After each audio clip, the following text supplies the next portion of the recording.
Vamos ler a palavra de Deus, está aí no informativo, na hora do culto que você recebeu, Lucas 2, de 1 a 20. Eu gosto desse momento do culto em que nós lemos a palavra de Deus juntos. Então vamos fazer isso, preciosa palavra de Deus e o precioso momento que nós a lemos juntos. E aconteceu naqueles dias que saiu um decreto da parte de César Augusto para que todo o mundo se alistasse. Este primeiro alistamento foi feito sendo Quirino presidente da Síria. E todos iam alistar-se, cada um à sua própria cidade. E subiu também José da Galileia, da cidade de Nazaré, à Judeia, à cidade de Davi, chamada Belém, porque era da casa e família de Davi, a fim de alistar-se com Maria, sua esposa, que estava grávida. E aconteceu que, estando eles ali, se cumpriram os dias em que ela havia de dar à luz. E deu à luz seu filho primogênito, e envolveu-o em panos, e deitou-o numa manjedoura, porque não havia lugar para eles na estalagem. Ora, havia naquela mesma comarca pastores que estavam no campo e guardavam durante as vigílias da noite o seu rebanho. E eis que o anjo do Senhor veio sobre eles, e a glória do Senhor os cercou de resplendor, e tiveram grande temor.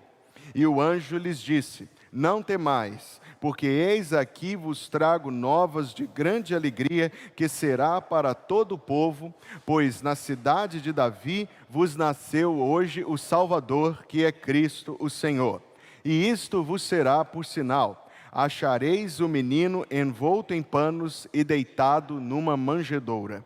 E no mesmo instante apareceu com o anjo uma multidão dos exércitos celestiais, louvando a Deus e dizendo: glória a Deus nas alturas, paz na terra, boa vontade para com os homens. E aconteceu que, ausentando-se deles os anjos para o céu, disseram os pastores uns aos outros: vamos, pois, até Belém, e vejamos isso que aconteceu e que o Senhor nos fez saber. E foram apressadamente, e acharam Maria e José e o menino deitado na manjedoura. E vendo-o, divulgaram a palavra que acerca do menino lhes fora dita. E todos os que a ouviram se maravilharam do que os pastores lhes diziam. Mas Maria guardava todas estas coisas, conferindo-as em seu coração.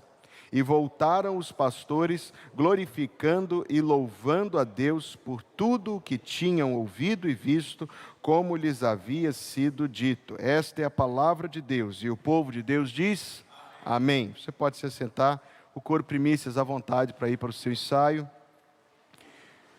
E conquanto tenhamos feito a leitura do texto na ordem do culto impressa, minha recomendação é que você tenha aí a sua Bíblia aberta consigo, para que nós possamos mergulhar nestas profundas e vivificadoras águas.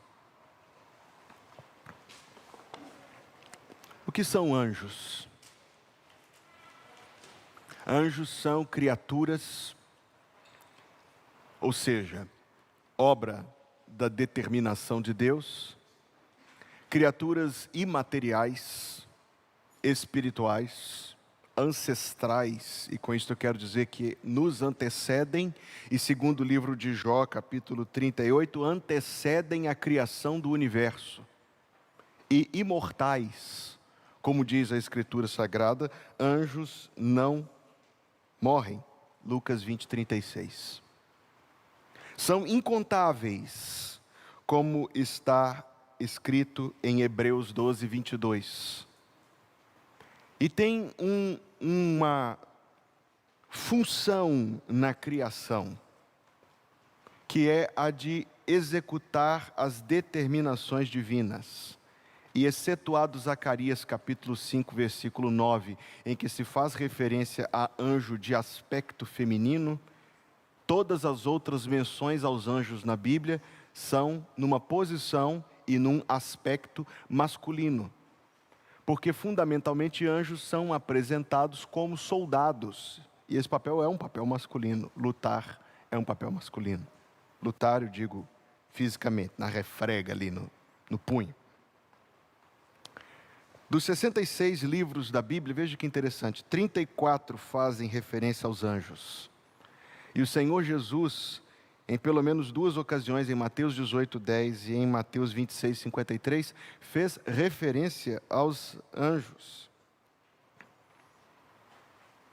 E o Salmo número 8 os descreve como criaturas superiores a nós. Não se esqueça disso. Superiores a nós. Os anjos estavam presentes na vida de nosso Salvador. Como nós já vimos, um anjo chamado Gabriel foi ao encontro de Zacarias quando ele estava no templo queimando incenso, prenunciando o nascimento de João Batista. O mesmo anjo foi até Maria e lhe informou, observe, eu gosto de colocar ênfase nisso, que Maria não foi consultada se ela estava disposta a fazer parte do plano divino. Foi informado a ela que ela já estava gerando o Filho de Deus. Foi um comunicado. Publique-se, intime-se, cumpra-se. Foi um anjo que foi visitar José num sonho, o mesmo anjo Gabriel, para assegurá-lo de que Jesus Cristo de fato era quem Maria estava afirmando que ele era, o Filho de Deus concebido no seu ventre. Em determinado momento, anos depois, nós vamos chegar lá em mais algumas quartas-feiras, um anjo foi até os magos do Oriente e disse a eles que saíssem de Herodes, e foi a José e disse que fossem para o Egito. Adulto, quando Jesus enfrentou Satanás no deserto, no fim, quando Satanás o deixou, veio um anjo e ministrou a ele, serviu a ele alimento.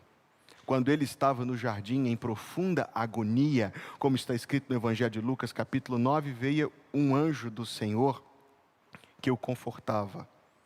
Quem moveu a gigantesca pedra que selava o seu sepulcro foram anjos. E quem o assistia enquanto ele era assunto aos céus eram anjos que proclamaram a ressurreição.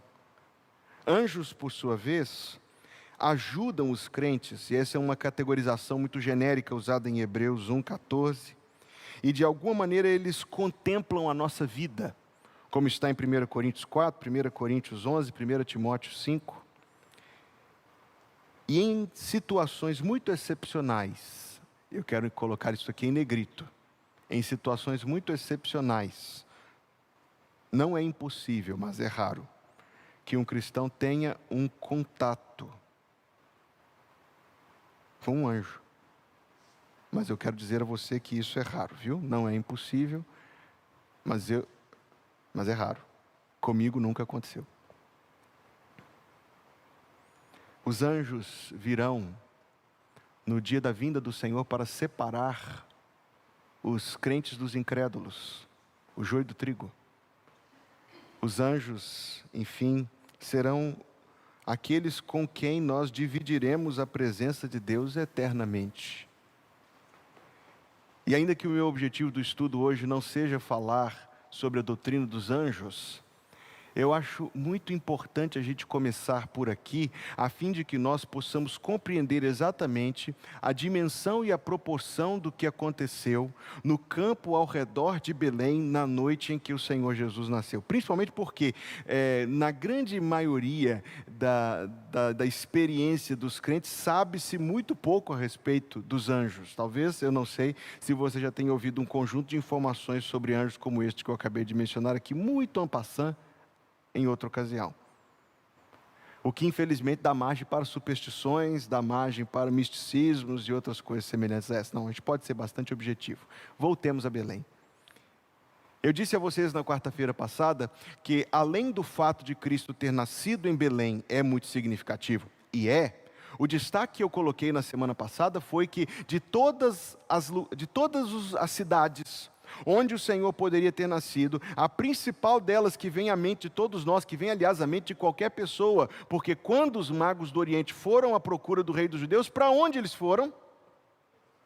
E não foi em Jerusalém que Jesus Cristo nasceu, o que implica necessariamente, e isso se repete na vida de Jesus em outros momentos, em que Deus já não mais contemplava favoravelmente nem aquela cidade a respeito da qual coisas gloriosas são ditas. A minha leitura bíblica de hoje era Salmo 87. Coisas gloriosas se dizem de ti, ó Sião. E ainda assim, não foi em Sião que o Salvador nasceu. E também quer dizer, como isso se repete na vida de Jesus em outros momentos, que Deus já não contemplava favoravelmente aquela adoração hipócrita do templo. Todos aqueles rituais vazios de valor para Deus. E coloquei ênfase na quarta-feira passada no fato de que a glória do Senhor estava presente na cidade de Belém. A glória do Senhor sempre esteve presente em Sião. Inclusive em Ezequiel capítulo 10, o profeta viu a glória do Senhor deixar o templo. Moisés viu ela chegar no tabernáculo. Salomão viu a glória pousar sobre o templo e encher o templo. Ezequiel viu a glória levantar-se do templo, partir, bater em retirada. Assim como quando Esdras, nos dias de Zorobabel, de Zacarias e de Ageu, dedicaram o templo substitutivo, reconstruído, não teve glória que encheu o templo como em outras ocasiões, mas a glória do Senhor estava em Belém na noite em que Jesus nasceu. Agora atentemos para a presença dos anjos. Eis que o anjo do Senhor, versículo 9, veio sobre eles, sobre os pastores que estavam na cidade de Belém. E a glória do Senhor os cercou de resplendor e tiveram grande temor. Observe qual foi o efeito que a glória de Deus produziu no coração dos pastores de Belém que a viram. O que eles sentiram diante da glória de Deus? O que eles sentiram? Temor. Você lembra o que aconteceu com o profeta Isaías, quando ele viu o trono de Deus? Será que ele ficou feliz? Será que ele pulou? Será que, como dizem alguns evangélicos de hoje, a presença de Deus deu ele vontade de dançar? Foi isso que fez com ele? A presença de Deus despertou a consciência dele de que ele era um homem de lábios impuros, que habitava no meio de um povo de impuros lábios. E ele se prostrou diante de Deus em temor. Ele disse: ai de mim que vou perecendo. O que os pastores sentiram na presença de Deus, meus amigos? Temor. Quando a glória de Deus, em Êxodo capítulo 19, desceu sobre o monte Horebe. Primeira dica: ninguém dançou, viu? Ninguém pulou. Mas eles ficavam apavorados de medo, de temor.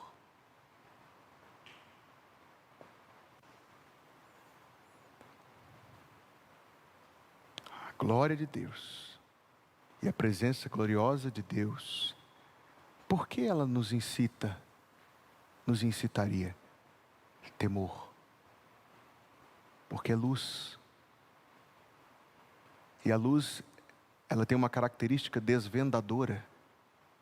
Então a presença de Deus, da glória de Deus, da luz que vem da glória de Deus, é aquela que tira a cobertura que tampa a nossa contemplação da nossa própria condição de pecado. E quando a glória de Deus se manifesta, meu amigo, você sente o que você é diante de Deus. Você sente que você é um pecador. Você pode reconhecer isso intelectualmente. E você convenha comigo que nós todos aqui que aprendemos o mínimo de Bíblia, podemos reconhecer isso aqui sem muita dificuldade. Mas existem alguns momentos em que a gente sente isso. Em que a gente sente. E o que é que a gente sente? A gente sente vergonha dos nossos pecados. A gente sente decepção conosco próprios. Talvez nestes momentos sejam momentos em que nós mais nos aproximamos da glória de Deus, porque ela é desvendadora. Ela é uma luz desvendadora. Pastor, não estou me sentindo muito confortável com isso. Pois é, e se a glória de Deus se deflagrasse aqui imensamente, você não se sentiria nem um pouco confortável. Você também iria temer. O apóstolo João, um homem de Deus, aos 95 anos de idade, 90, 100, por aí, aquele que andou com Cristo, amigo de Cristo, que reclinava a cabeça sobre o peito do Filho de Deus durante a ceia, que era chamado de amigo que Jesus amava, e que passou todas as décadas, 60 anos da sua vida aproximadamente, trabalhando incansavelmente pelo Evangelho. Um homem santo, disso não há dúvida, estava preso na ilha de Patmos por causa da pregação. E ele recebeu a visita de Jesus, a quem ele não via fazia 60 anos. Mas quando ele o viu, o que aconteceu com ele? Você se lembra? Ele não dançou. Ele não dançou. Ele não pulou. Ele não riu. Ele se lançou no chão como um morto. E eu acho válido imaginar que João era muito mais santo do que eu.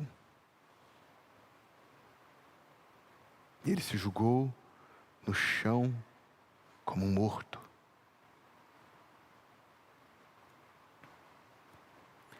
Perceba que, para que a palavra não temas produza paz, ela precisa ser dirigida a um coração em temor. Se você disser para a pessoa saltitante, serelepe, não temas, ela vai dizer, eu já não estou temendo.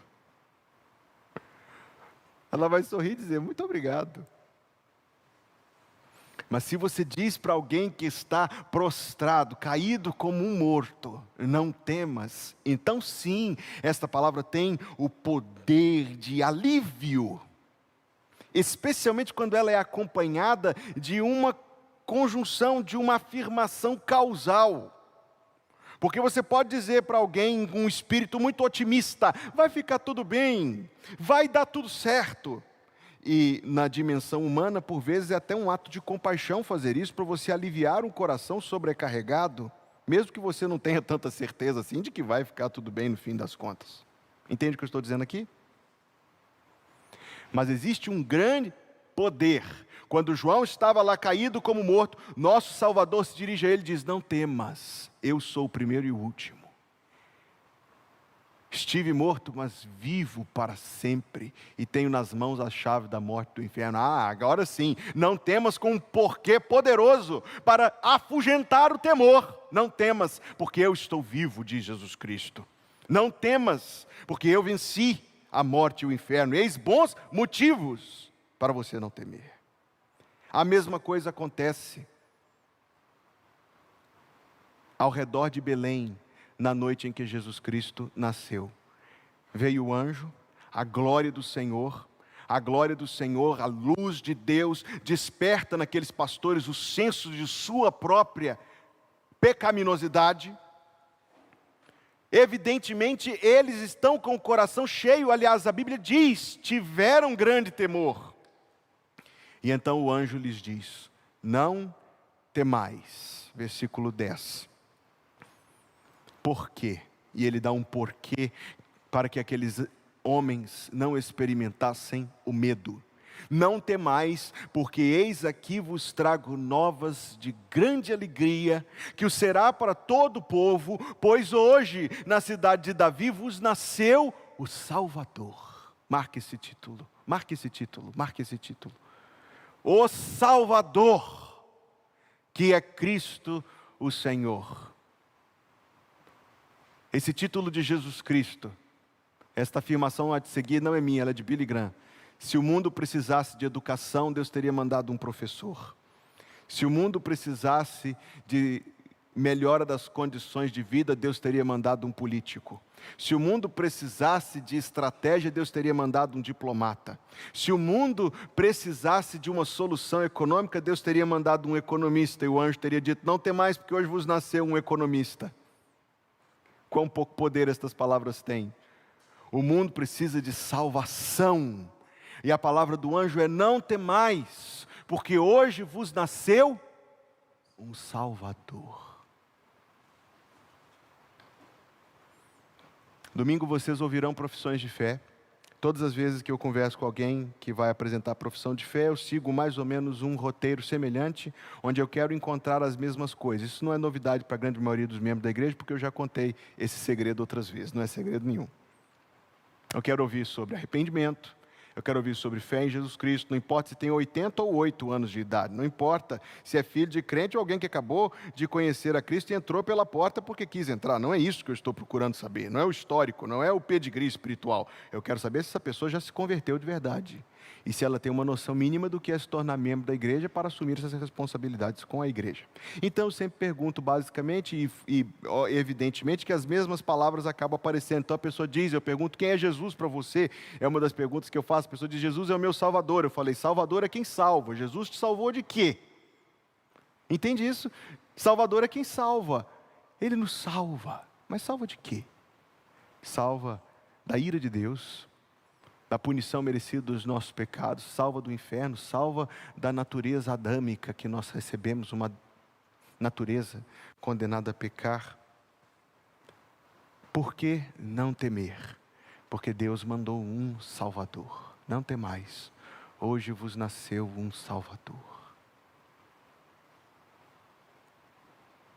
Perceba como isso se aplica a qualquer temor. Desconheço o temor que o seu coração mais recentemente experimentou. Mas pense no medo que você sentiu, talvez tenha sido horas atrás, dias atrás. Eu tenho certeza que não faz mais de uma semana.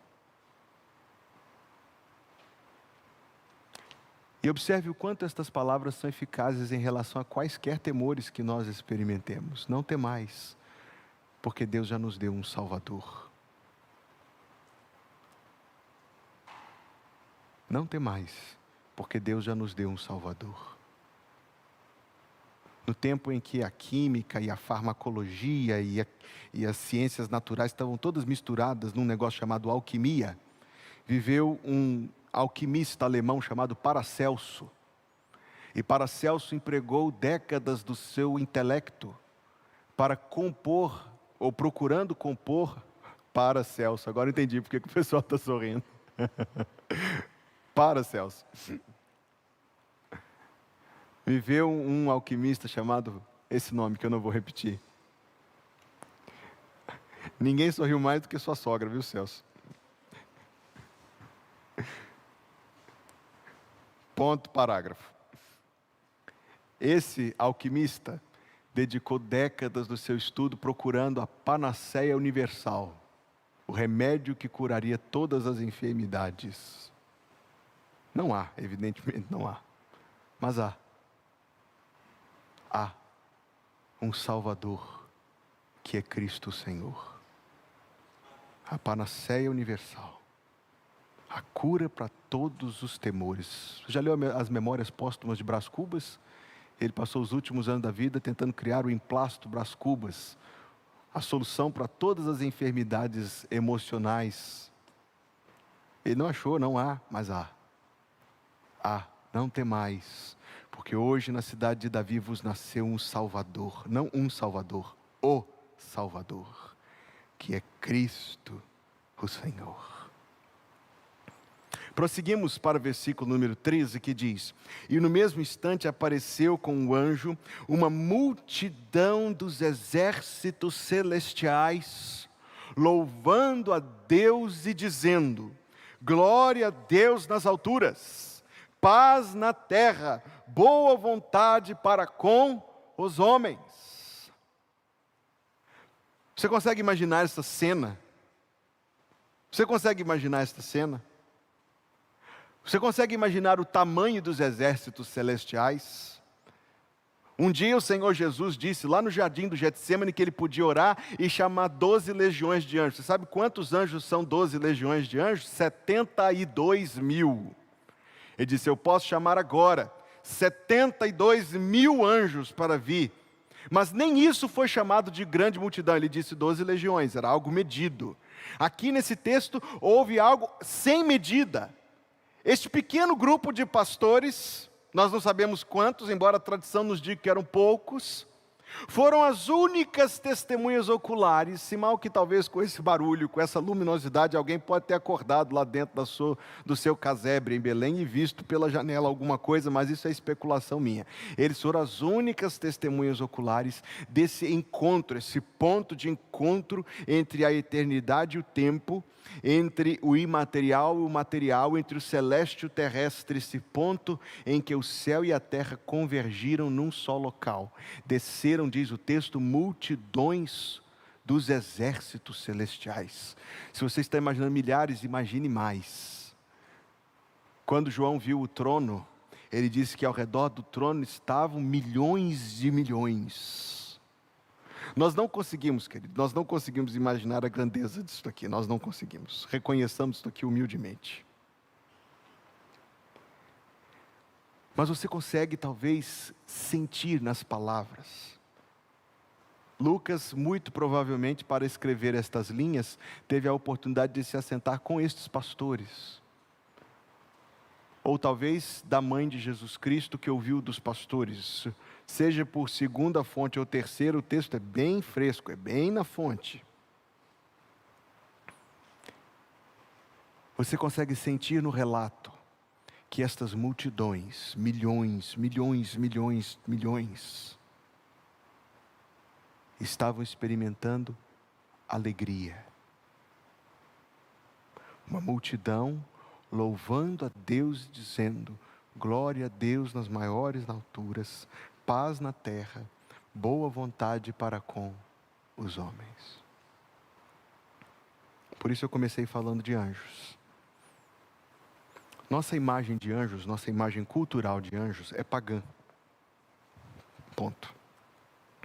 Nossa imagem de anjos como criaturinhas assim, como as asinhas, cabelo encaracolado, isso vem do deus pagão romano chamado Cupido. E nós transportamos esta imagem para os anjos de Jeová. Veja como Ezequiel descreveu um anjo. E você vai pensar, peraí, isso é meio diferente do que eu tinha imaginado. Uma criatura cheia de olhos ao redor, com muitas asas, e um formato tal que Ezequiel não soube explicar, senão por comparações. Parecia com este animal, parecia com aquele animal, tentando pegar da natureza criada reflexos dessa outra qualidade natural. Então, se você está imaginando aqui, descendo, como a gente vê talvez nos filmes bíblicos, né? Um monte assim, mas só que os filmes bíblicos colocam assim, algumas dúzias de anjinhos assim, com umas vestes brancas, uma face tão plácida, aquela coisa. Não dá, não, concorde comigo, não faz justiça ao texto, não faz justiça. O que teve ali, meus amigos, foi uma explosão de adoração celestial contemplada na terra momentaneamente. Mas a pergunta que eu lhes quero fazer após todos estes descritivos é: por que os anjos estavam alegres? Qual era o motivo da alegria dos anjos? Eles não estavam alegres porque Cristo não estava mais junto do Pai. Isso não era motivo de alegria. Eu quero lhes propor uma resposta. Conforme diz o livro de Jó, capítulo 38, enquanto Deus estava criando este universo, os anjos estavam cantando e louvando a Deus. Os anjos, como eu disse a vocês no começo da mensagem, em alguns textos são apresentados como testemunhas da história humana. E diferente de mim e de você, anjos não morrem. Então, na memória de cada um destes anjos, suponho eu, mas penso supor com alguma justiça, na memória destes anjos estava um filme, uma trilha história, uma linha do tempo da triste história dos seres humanos, que foram criados, ainda que inferiores aos anjos, no entanto, como imagem e semelhança de Deus. Os anjos não são imagem e semelhança de Deus. São superiores a nós, mas não são imagem e semelhança de Deus. Mas o ser humano é imagem e semelhança de Deus. Foi posto por Deus num lugar tão excepcional que o seu nome traduzido literalmente é Jardim das Delícias. E além de poder usufruir livremente daquela criação maravilhosa, ainda recebia a visita de Deus na viração do dia para ter comunhão com Deus. E os anjos, eu repito para vocês, testemunhas oculares da história humana. Os anjos viram quando um que abandonou o seu lugar com eles, seduziu Eva, e Eva por sua vez levou a Adão. E quando Adão e Eva pecaram contra Deus, os anjos contemplavam a ruína que se instalou naquela obra de Deus, na sua imagem e semelhança. Contemplaram quando Deus retribuiu com maldição. Disse a serpente: maldita serás. Disse a mulher: dores terás. Disse ao homem: do suor do teu rosto comerás o teu pão, porque és pó e ao pó há de tornar. Viram quando nasceu a primeira geração humana e o que eles fizeram um com o outro. Você se lembra? Se mataram os filhos de Adão e Eva. Caim matou Abel.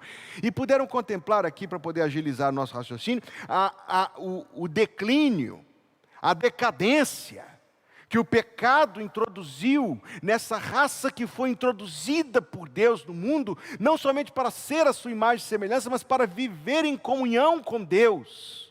E eles contemplaram a morte, o dilúvio, as sentenças. Neste ponto da história, os anjos já tinham visto não somente o dilúvio, meus amigos, eles tinham visto o surgimento dos ídolos, a confusão em Babel. Eles tinham visto a escravidão no Egito, os grandes livramentos de Deus, mas o mesmo povo que foi tirado por Deus do deserto, morrendo no deserto por causa da sua incredulidade, e a nação que foi introduzida por Deus, com grandes portentosos sinais, virando-se contra Deus, voltando-se para os ídolos, e por fim, os anjos, melhor inclusive do que nós, sabem que o ser humano caiu e se separou de Deus. Entende a alegria deles agora? Você entende a alegria dos anjos? A alegria dos anjos, glória a Deus nas alturas, paz na terra, boa vontade para com os homens. Não é boa vontade entre os homens, é boa vontade de Deus para com os homens. Boa vontade é esse intento amoroso de Deus de salvar. Por que os anjos estavam felizes? Amigos, você certamente já deve ter visto, que seja pela televisão, essas grandes tragédias que nos abalam quando a gente vê. Uma enchente nos abala, uma chacina nos abala. Imagine o que os anjos viam quando nos viam.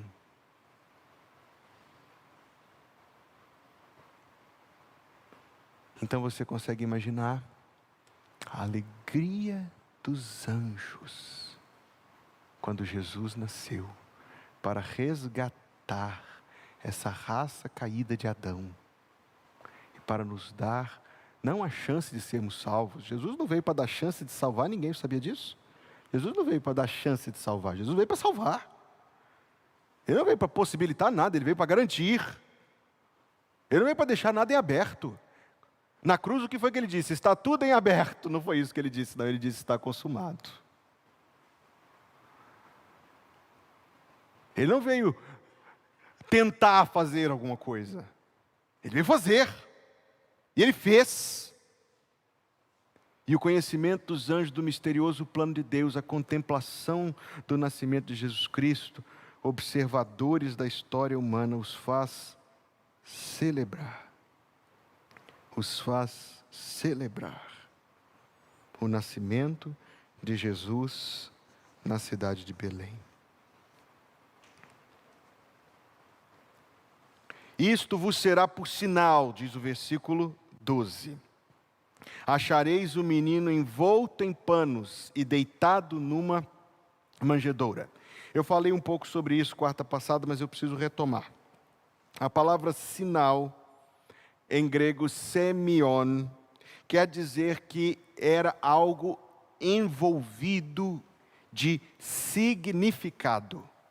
Então eu falei na quarta-feira passada que o procedimento cultural para envolver uma criança, semelhante ao que em nossa cultura a gente faz, de enrolar a criança com aquele paninho, era envolvê-la em faixas, que tinha um eco com a forma como os mortos eram embalados. E nós poderíamos falar sobre isso, mas o tempo hoje não nos permite. Mas havia uma outra criatura que era envolta em faixas, por isso era um sinal. Eu vou perguntar para vocês uma pergunta muito difícil. Concentre-se. Para quem o anjo disse isso? Você sabe. Para quem? Quem estava lá fora de Belém naquela noite que Jesus Cristo nasceu? Os pastores. Mais uma pergunta muito difícil, concentre-se. Pastores de que cidade? Em que cidade ele nasceu? Belém. Falei que eram duas perguntas difíceis. Belém era a cidade onde ficavam os rebanhos que iam para Jerusalém. E isso não quer dizer a carne que estava sendo cultivada para ser criada, para ser consumida. Não. Eram os animais do sacrifício.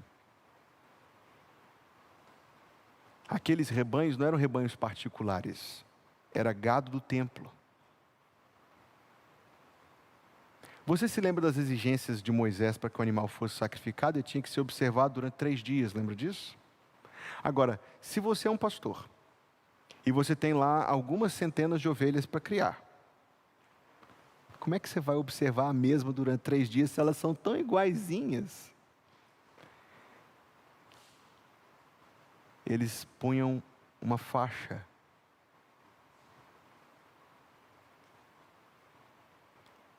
Tradicionalmente vermelha, para indicar a ovelha que estava sendo separada para ir para o sacrifício do altar.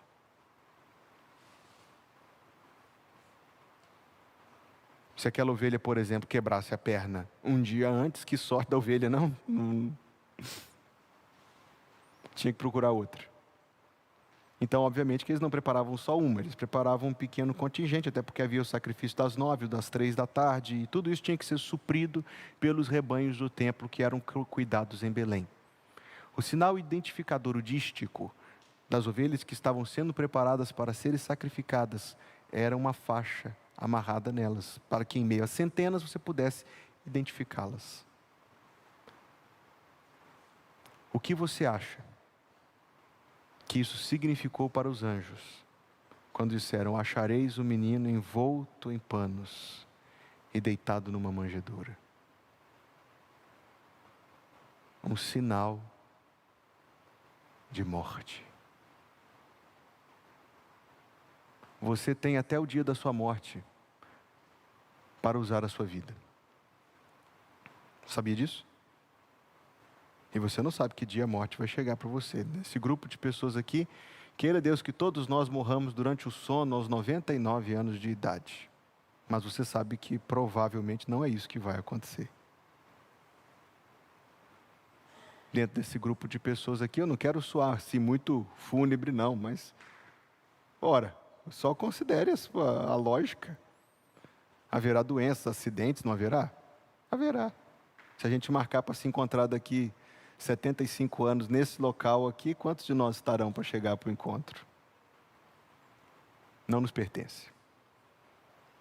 Você tem um curto tempo para fazer as coisas que você precisa fazer. Está marcando o encontro, põe na agenda aí.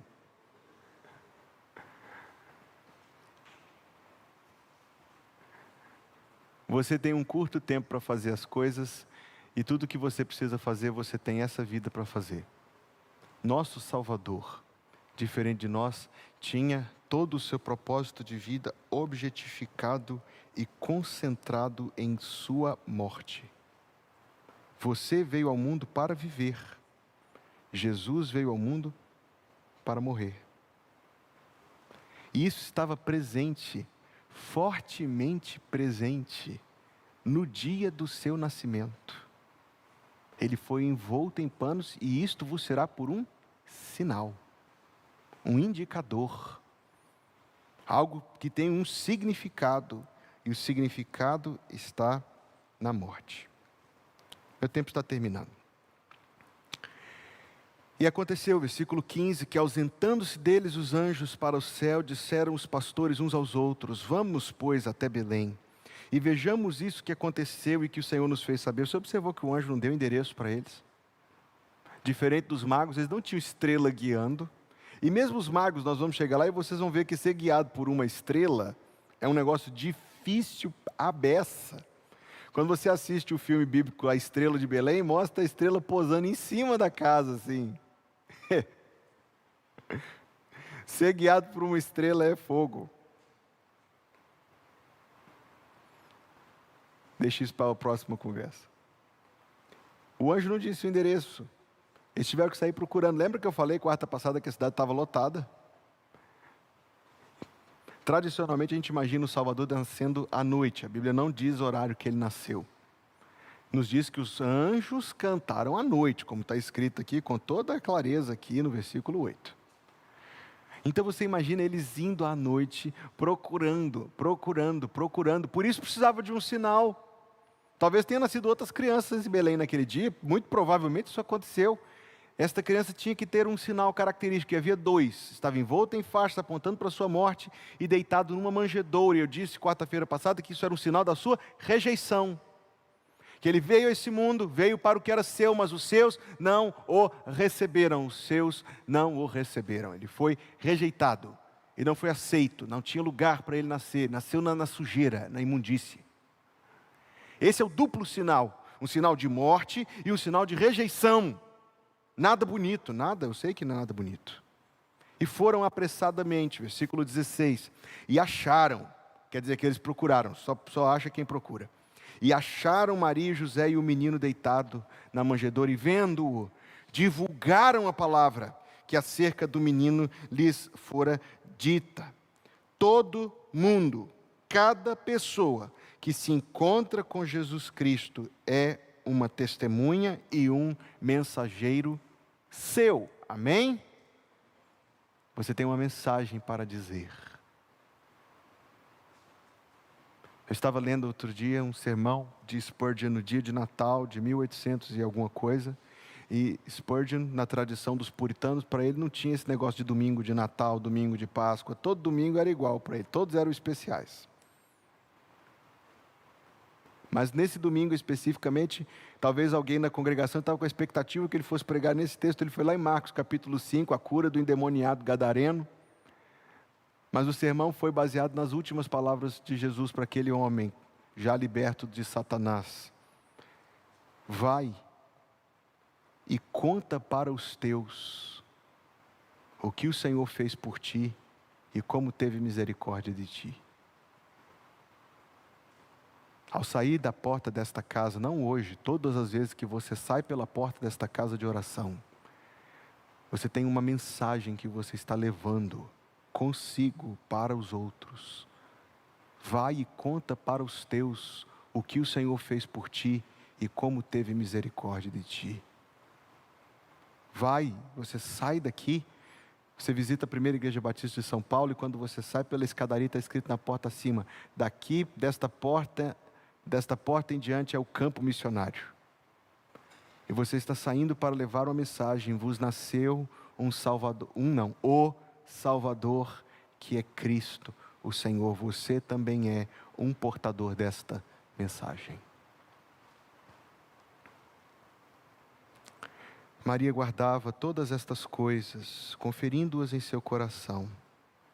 E voltaram os pastores glorificando e louvando a Deus por tudo que tinham ouvido e visto, como lhes havia sido dito. Por causa da vinda de Jesus a este mundo, nós poderemos ver a glória de Deus, sem que isso seja sinônimo da nossa morte.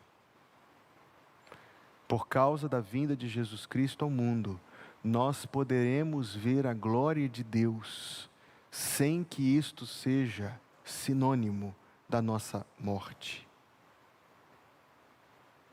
Aquela grande compositora de hinos, Sarah Kelly, a primeira missionária evangélica no Brasil, chegou aqui em 1855, quando era ilegal fazer culto no Brasil em língua portuguesa que não fosse, aliás, nem a igreja romana fazia em língua portuguesa, porque eles faziam no idioma que ninguém falava, para não correr o risco de alguém entender.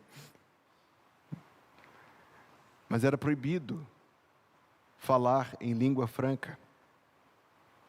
E como não podia ter culto, eles tinham escola dominical, já que a lei não proibia ter escola dominical podia ter. E até o imperador foi assistir uma aula da escola bíblica dominical com o médico missionário Kelly, Robert Bride Kelly. Sarah Kelly, a sua esposa, era uma grande poetisa. E veja que ela nasceu falando inglês, aprendeu português e escreveu poema em português. Quando a pessoa tem o talento para a coisa, tem mesmo, né?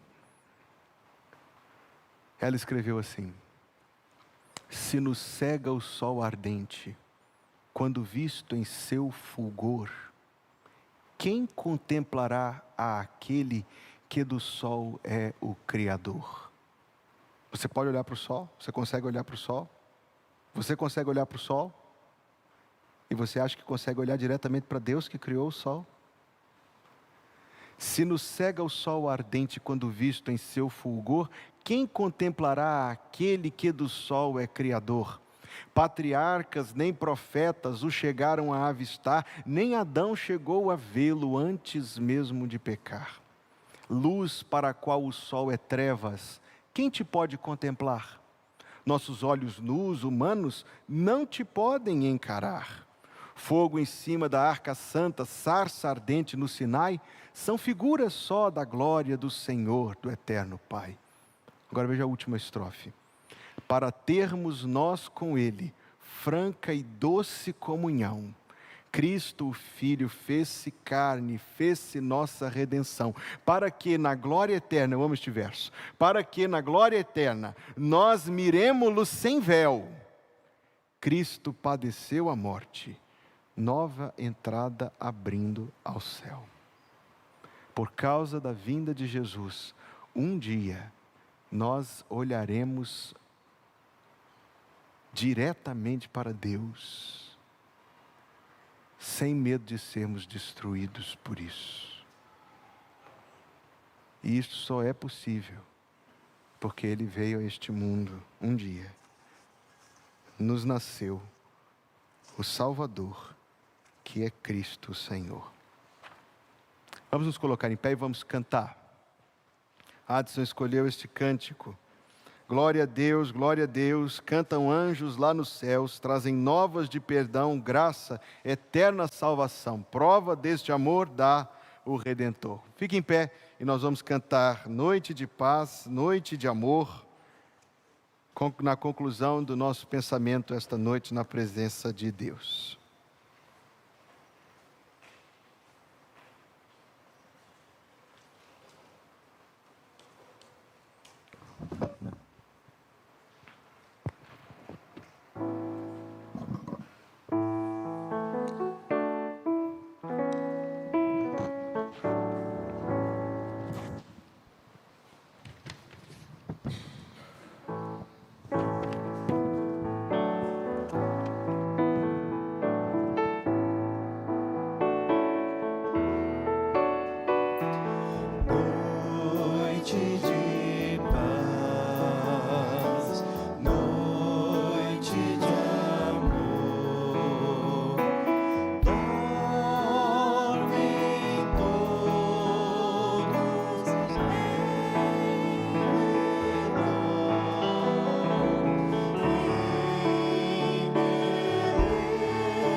Obrigado, Pai, por nos ter trazido até aqui esta noite e por ter separado, ó Deus, esta porção da Tua Palavra para que fosse objeto da nossa reflexão. Pai, obrigado, porque um dia Tu enviaste o Teu Filho ao mundo e Ele aceitou humilhar-se, obediente até a morte e morte de cruz, para que com o Seu sangue Ele nos comprasse para Ti. Obrigado, Senhor, porque Ele consumou esta obra sobre o Calvário. E hoje resta-nos viver aqui sendo úteis para o Senhor no tempo que temos, enquanto aguardamos o grande encontro que o Senhor tem preparado. O que nós queremos pedir ao Senhor, Deus? Primeiro é que o Senhor nos ajude a usar este tempo que temos aqui neste mundo, de maneira que o Senhor possa aprovar. Que Te agrade, Pai Santo, que o Senhor queira abençoar. Assim como pedimos, Deus, humildemente, submetendo todas as nossas petições às determinações da Tua sabedoria, pedimos que o Senhor abrevie o tempo até o dia em que o Teu Filho venha nos buscar. Pois ansiamos com uma ardente esperança contemplar-Te. Não para morrer, Deus, mas para viver em Tua presença. Obrigado por esse tempo juntos, obrigado por esse tempo contigo. E suplicamos, ó Deus, humildemente, posto que tanto precisamos da Tua boa vontade, tanto dependemos de Tu desejares nos abençoar, pedimos, queira nos abençoar, Senhor. E queira nos dar a Tua bênção, nos acompanhando em todo o tempo, nos livrando do mal, orientando nossos passos, dando-nos sabedoria para o dia a dia, de maneira a vivermos mesmo as pequenas coisas, Senhor, do convívio doméstico ou no trabalho, enfim, para a glória do Teu nome na nossa vida. Que o Senhor te abençoe e te guarde. Que o Senhor faça resplandecer o seu rosto sobre ti e tenha misericórdia de ti. Que o Senhor sobre ti levante o seu rosto e te dê a paz. Em nome de Jesus, o povo de Deus diz: amém.